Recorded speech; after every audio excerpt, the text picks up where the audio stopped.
to yasa kowace gwamnati takan so ta nuna cewa tana da manufofi akan yadda za a inganta matsayin haraji. To ita wannan gwamnati a nata tsarin na daidaita harkar haraji a ƙasa shine sai ta haɗa ƙudure-ƙudure guda 4 ta tura majalisar zartarwa cewa tana so a duba su a mai da su doka, wanda mai da su dokan nan zai kai ga soke wasu dokokin na haraji da ake amfani da su da. Mai da su dokan nan zai sa rabo ma da ake yi na arzikin ƙasa wanda ake tarawa ta hanyoyi daban-daban, bayan har hanyar haraji din akwai hanyar samun kuɗin da ake ta hanyar ma'adinai kamar su man fetur din nan da solid mineral da shoransu, to zai tattaɓa waɗannan abubuwan gaba ɗaya. To shine suka tura wa majalisar dokoki ta ƙasa domin a mai da su doka. Wannan kudure-kudure guda 4 dai akwai maganar national taxation, wato tsarin harajin ma gaba ɗaya, dokokin da ake da su na harajin. Akwai da doka ko a yanzu zancen da bai zama da ba, a yanzu akwai doka akan harajin kamfanonuka, akwai doka akan harajin ɗaiɗaikun jama'a, akwai doka akan harajin kayakin da kadarori da aka siyar, ribar da aka samu akan wannan kadarorin, akwai doka a kai. Akwai doka kuma akan dan kuɗi da ake samu daga kamfanonuka domin a inganta harkar ilimi, wanda ake cewa education tax.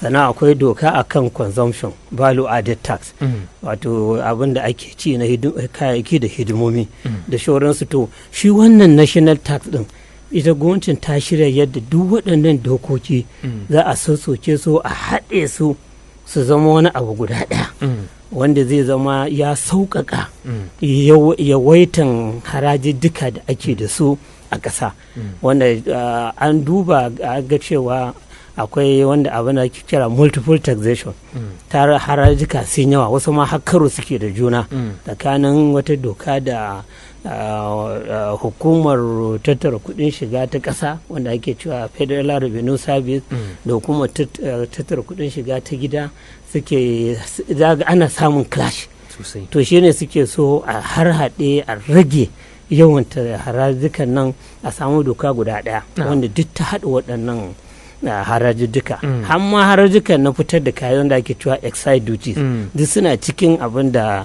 national taxation bill din nan ya hada. To kaga ɗaya kenan. Akwai kuma national Nigerian tax administration, wato yadda ma ake harkan gudanar da harajin. To za ga a yanzu akwai Federal Revenue Service, hukumar tattara kudin ta kasa, akwai ta jiha, akwai Local Government Revenue Committee. To duk wannan sai aka ga wajen aiwatar da harkan harajin din babu coordination, babu ba samun ba tsari tsakaninsu, sai ga ma ana dan samun karo da juna. Wannan ta ce kaza, wannan ce kaza, wannan shi wannan ya ci na wani, wannan baka da huri ne, ko kuma kai mai biyan haraji wannan ya zo ya karba, wannan ma ya zo karba, wancan ma dukkan rude ma. To shine suke so a ga cewa an daidaita, an haɗe su, an mai da abin yadda yake dai, ba za a dinga samun wannan rikice-rikice ba tsakanin su. Sannan kuma da tsarin da za a dinga bi ma wajen assessment din, wato wajen duba abin da ya kamata ka biya da kuma karban kuɗin harajin. To shine National Tax Administration. Sannan kuma sai suka tura wata doka wadda ke shi mata National Revenue Service o Nigerian Revenue Service.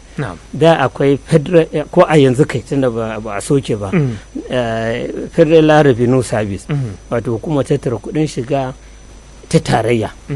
To akwai kuma ta jiha, akwai ta local government. Suna so a samu guda ɗaya jal, ya zama na hukumar tattara kudin shiga guda ɗaya ce, wanda za ta dinga yin ayyukan da suka shafi duk wannan rukunai na gwamnati. In aka tara kuma sai a ga ya za a raba, ita federal government ta ɗauki nata, state government, local government ɗauki nata.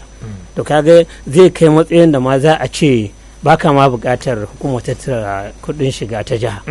In ma kana da ita ɗin ta zama tana ƙarƙashin ta tarayya ne, shine Nigerian Revenue Service. To nan Nigerian Revenue Service ɗin, to su ne za su dinga daidaita abubuwan da ake a duk jihohi da duk ƙananan hukumomi wajen tattara kuɗin shiga. To idan aka tattara kuma sai a ga to ya za a raba, ko na jiha me za a baku ko local government me za a baku. To kamar da na faɗa tun farko, wannan doka za ta sa a kai ga matsayin da na jihohin na za a gaba su da wani amfani, domin da wani abu da za a yi daga jihan za a shirya. Kaga shi ne wasu suke cewa to ai ina magana autonomy da ake yi na local government, cewa ai an ba su cin gashin kansu, ya za su iya cin gashin kan nasu, ba su da hanyar samun kuɗin shiga, sai dai kawai abin da aka ba su in an gama tattara na ƙasa din. To dai a issue abu ne dai wanda dai ake bukata a tantauna. Sannan kuma sai aka ce akwai joint revenue board. Joint revenue board, wato wata hukuma kenan? Wata hukuma ce waɗanda za ta haɗa abin da yadda su waɗannan jihohi da tarayya da local government za su ringa yin dangantaka tsakaninsu, duk wani kuɗin shiga da aka samu. Kaga nan ba wai a haraji ko ake magana ba, duk wani kuɗin shiga da aka samu, to yaya za a aiwatar da shi yadda dai kowa zai sami nashi kasan. To waɗannan da su ne dokoki guda 4 waɗanda gwamnatin shugaba ta rubuta tura wa majalisar dokoki ta ƙasa domin a mai da su doka. Amma sai muka ji kuma an ce National Economic Council, wato hukumar tsara tattalin arziki ta ƙasa, wanda mataimakin shugaban ƙasa shine shugaban wannan hukuma. Duk gwamnoni 36 mambobi ne, da wasu ministoci waɗanda suka jibanci harkar tattalin arziki duk su ma membobi ne, da gwamnan Central Bank mambobi ne. su suka yanke wannan shawara cewa wannan dokoki a dawo da su, a ba da dama a yi tattauna sosai tsakanin al'ummar ƙasa, a samu ra'ayuka masu ƙarfi kafin a ce za a kai doka. To daga baya kuma sai aka za ka ce ai shugaban ƙasa ya ce, tunda su waɗannan shawara ne ko? Shi kuma National Economic Council shawara suka bada, ba wai hukunci suka yanke ba. To kuma shawarar nan shugaban ƙasa suka bewa. Shi kuma shugaban ƙasa sai ce ai ya riga ya miƙa a wannan kudure-kudure na doka ga majalisar zartawa. To tun da ya riga ya miƙa, a bari kawai duk wanda yake da wani tunani da ya sha bamban da abin da wannan dokoki guda 4 suka kunsa, ya je gaban majalisa ya yi bayani, yadda su kuma ya majalisa in suka ga cewa yana da hujjoji masu karfi sai su cancanci waɗannan abubuwa. To yanzu dai a halin da ake ciki kenan.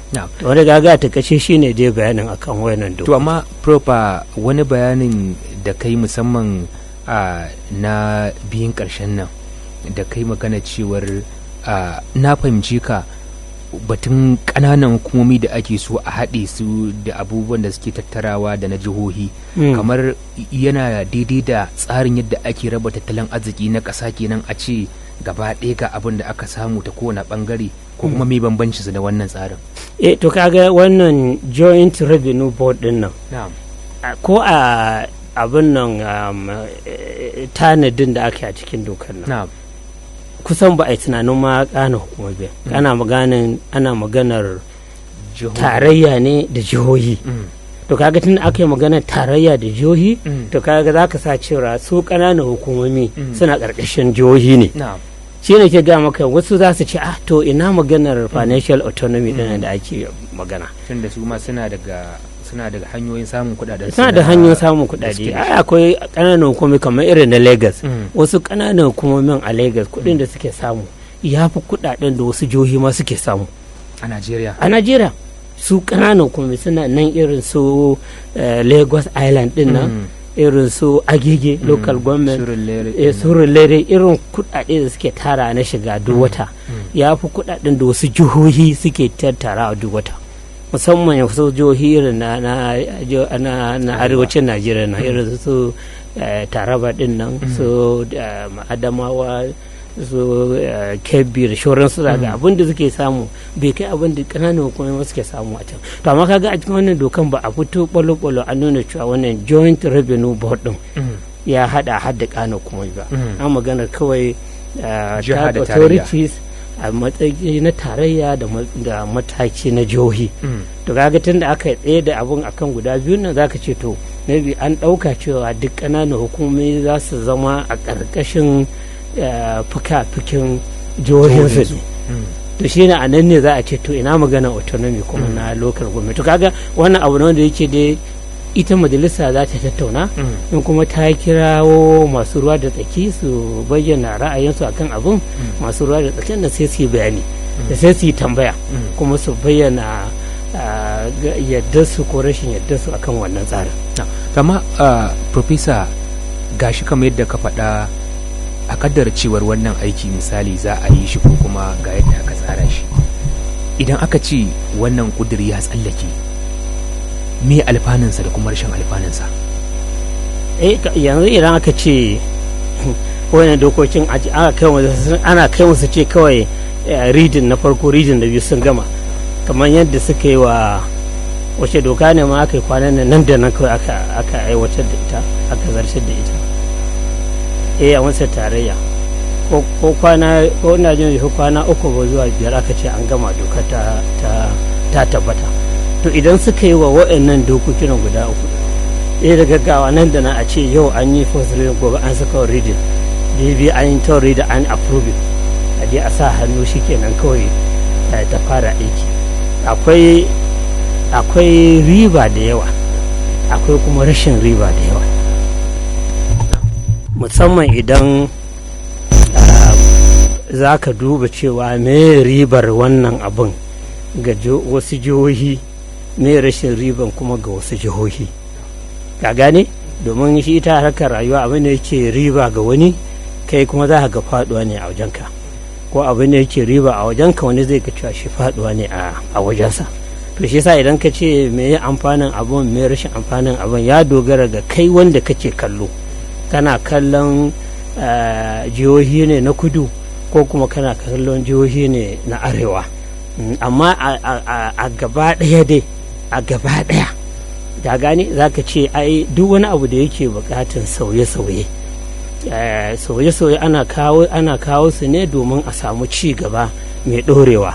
To su da su gwamnati tarayya da ta ba da wannan ƙudure-ƙuduren doka ai ta nuna a fili cewa wannan kudure-kudure su ne za su kawo wa Najeriya ci gaba mai ɗorewa. To kaga wannan gaba ɗaya kenan. To amma idan ka danyo kuma zuwa ƙasar jihohi wanda za su ribata da dokokin, sai ga cewa wasu jihohi za su fi cin riba fiye da wasu, ko kuma ka ce ma a'a wasu jihohin ma faduwa za su yi, wasu kuma ci riba za su ci. To kaga ya dogara da irin jihohin da suke a zuciyanka.